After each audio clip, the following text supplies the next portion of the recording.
Across the South Coast, live from Solent University, you're listening to Solent Sports News. Good morning, welcome to Solent Sports News. It's 12 o'clock and I'm Josh Belchamber. A member of the English FA has issued an apology following an offensive tweet.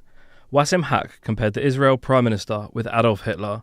Haq has since deleted the tweet and apologised. In the Premier League, only 3 points separate first and fifth going into the international break. Chelsea drew 4-4 last night with Premier League leaders Manchester City. Former Man City players Cole Palmer and Raheem Sterling scored for the Blues. Manchester City manager Pep Guardiola believes the draw was a fair result. Give credit to both teams, and Pochettino will speak about the analysis about his team. I think that the game was tight. It was momentum for everyone, a momentum you can break, and I think it's a fair result. Bournemouth move out of the relegation zone after their second win of the season. The Cherries beat Newcastle 2-0 this weekend after a Dominic Solanke brace. Kieran Trippier had an argument with a Newcastle fan after the match regarding the team's performance. Cole Palmer, Ezri Konsa and Rico Lewis have all been called up to represent England this morning. 3 England players have been forced out of the England squad due to injury. Jude Bellingham, James Maddison and Callum Wilson won't be travelling to face Malta and North Macedonia.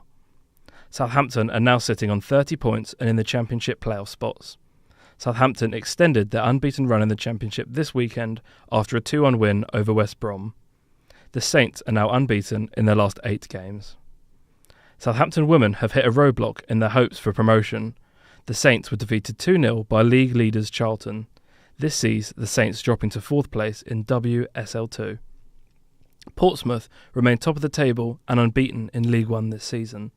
Pompey drew 2-2 this weekend after a late Charlton equaliser in extra time. This result brings Charlton up to 11th place in the league. Eastleigh were forced to share points this weekend with Oldham. They drew 1-1 away from home, moving them up to 11th in the Vanarama National League. The Spitfires' only goal came from Maguire's penalty. Tom Aspel became the first UFC heavyweight champion last night. He knocked out Sergey Pavlovich inside 69 seconds. He is now the 3rd Brit to have won a UFC title alongside Leon Edwards and Michael Bisping.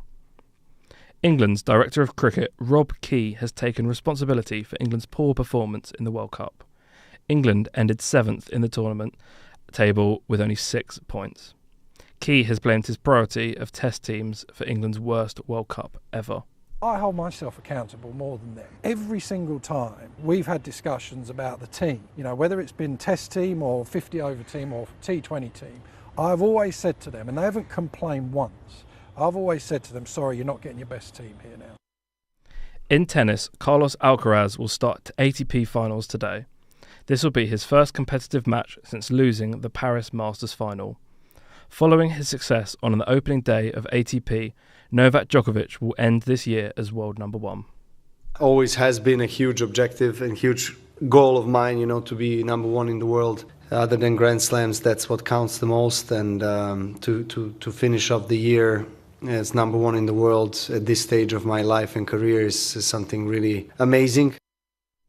Great Britain have sprung themselves into 2nd in the table for World Trampolining Championships.